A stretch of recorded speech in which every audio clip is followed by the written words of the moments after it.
So our scriptures this morning focus on spiritual and physical healing. In Psalm 107, the psalmist praises God for responding to those who are in distress in body and soul. He sends them His word to strengthen their faith, needed to deliver them from spiritual destruction. But this isn't the only time in the Old Testament that God sends a message of hope and healing.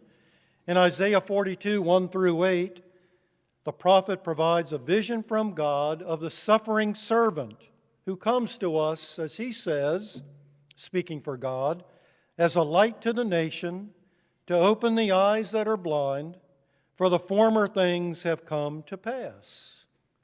He will bring forth new life to those living in darkness.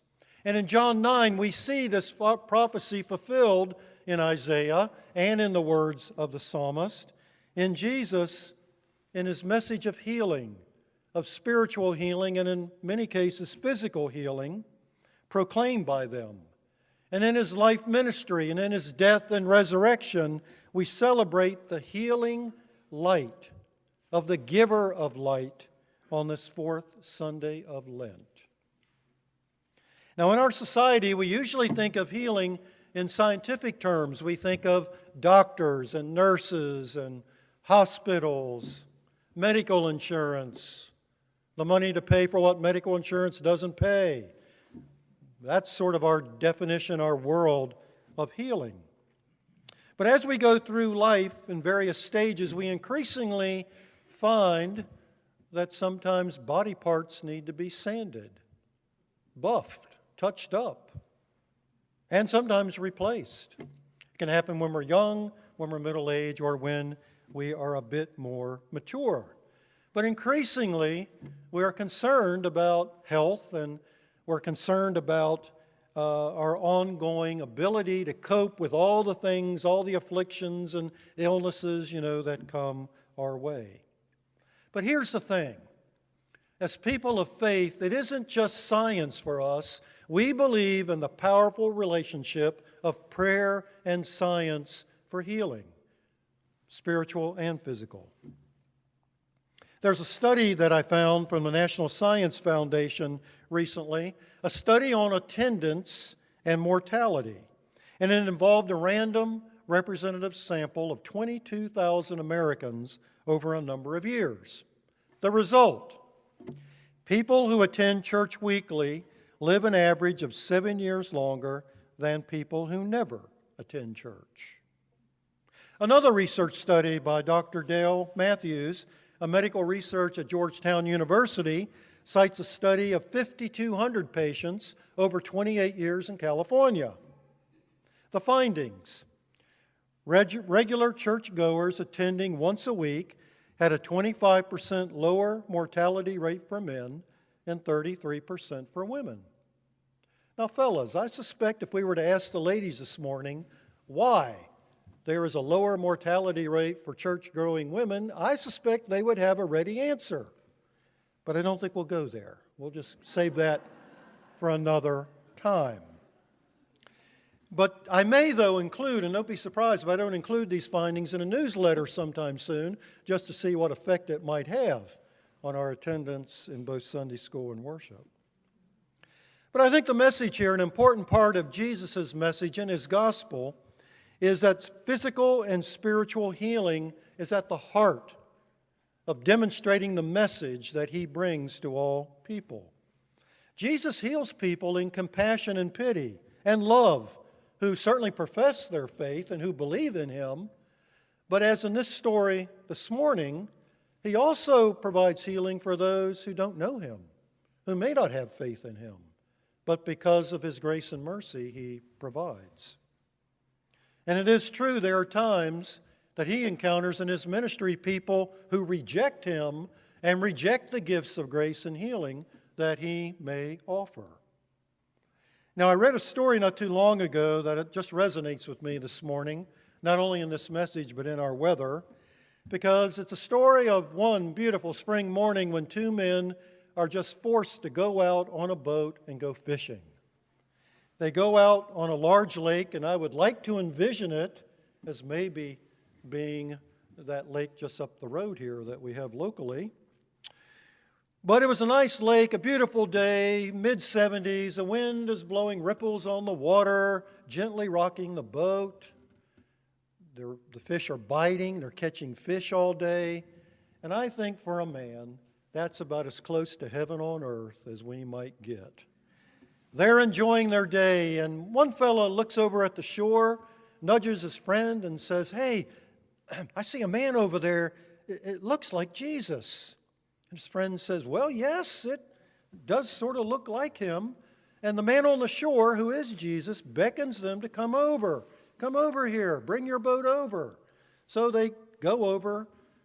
They get close to him. And one of the men says, I understand from the Bible that you healed many people." And Jesus says, "Yes, I'm pretty good at healing." The man said, "Well, let me tell you, I have hip pain, I've got back pain, I've got leg joints that are bad, I got elbow, everything about me hurts.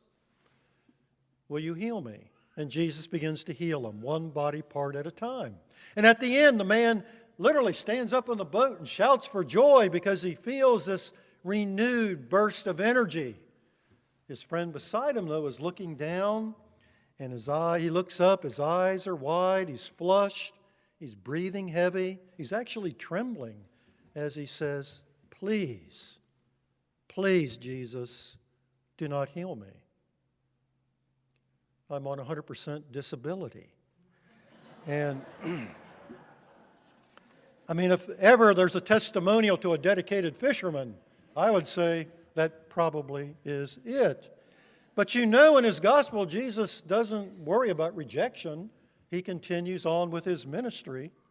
And in John chapter 9, Jesus is traveling, and he's on the outskirts of Jerusalem, and he sees this pitiful-looking man, destitute and impoverished, blind, begging by the wayside.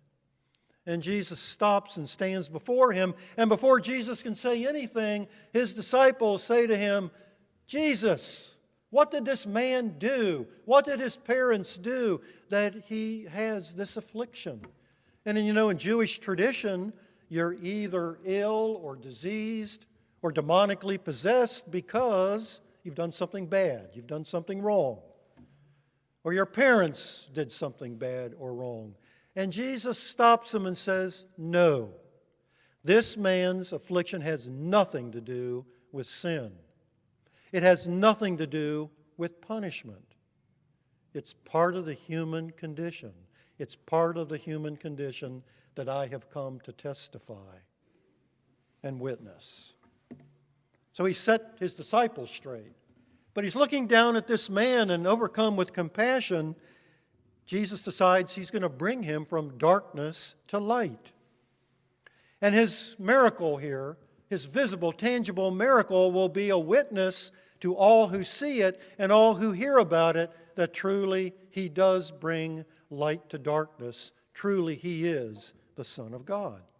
So Jesus, this isn't very elegant, but Jesus spits on the ground, picks up a little piece of clay that's now sort of putty, smears it on the man's eyes, and says to him a command: "Go.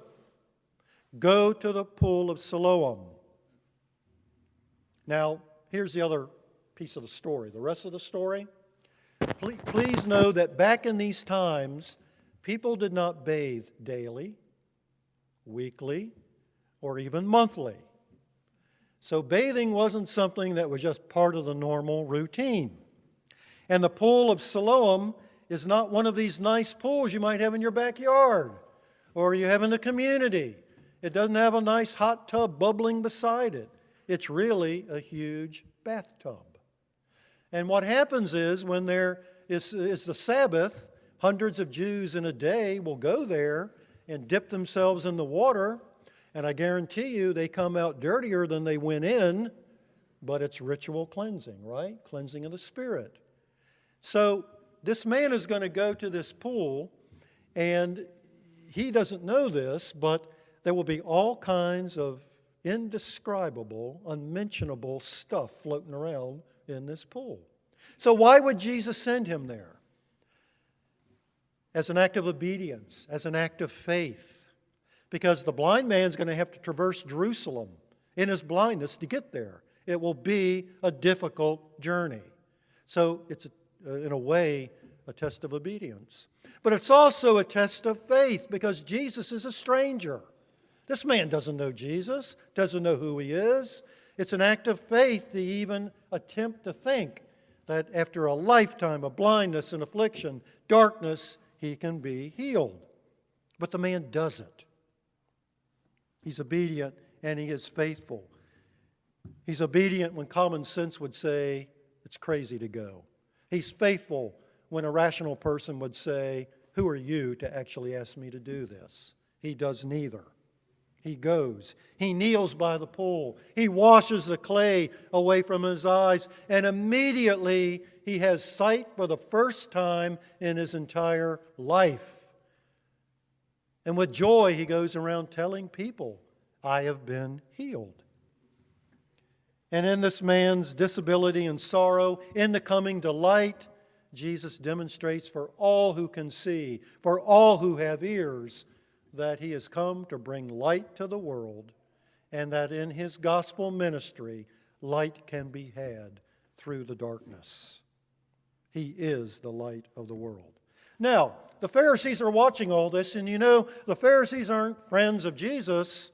They want to condemn him, and in this case, they actually want to sabotage his ministry because he's a threat to their power and to their position.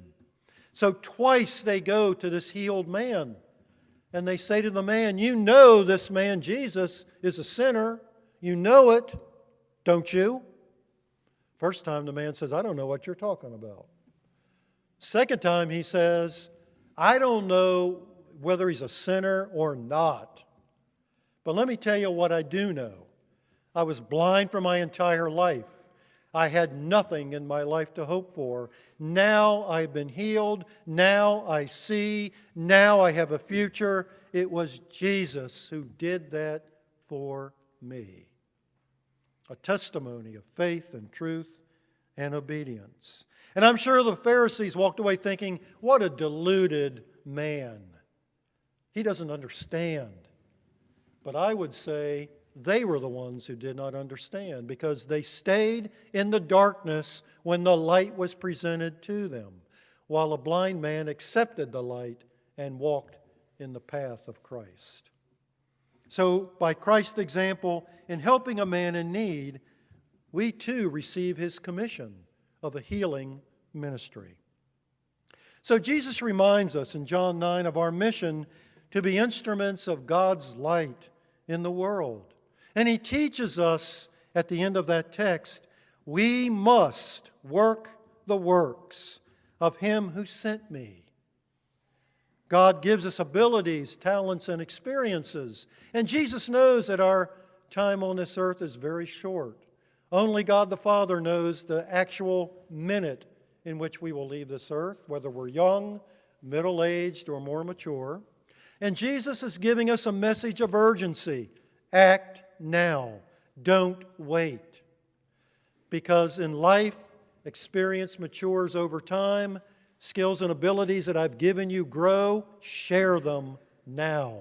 In the here and now, as you encounter people, as Jesus did, show the light of Jesus by your works, by what you do in faith.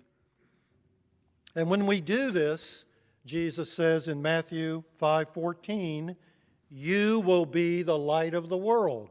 In John 9, he reaffirms, I am the light of the world, but he says, when you live in my image, you carry my light to those who need to see the light, who live in darkness.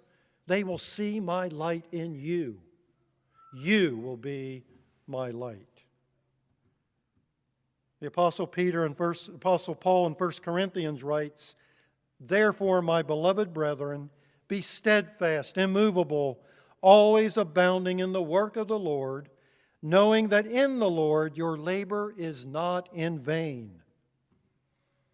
So this morning, let Jesus, as the light of the world, shine brightest in you and in me, as we witness to his grace and love, within this church and to those we meet in this, our community. And I truly believe, as Jesus says, you will be richly blessed.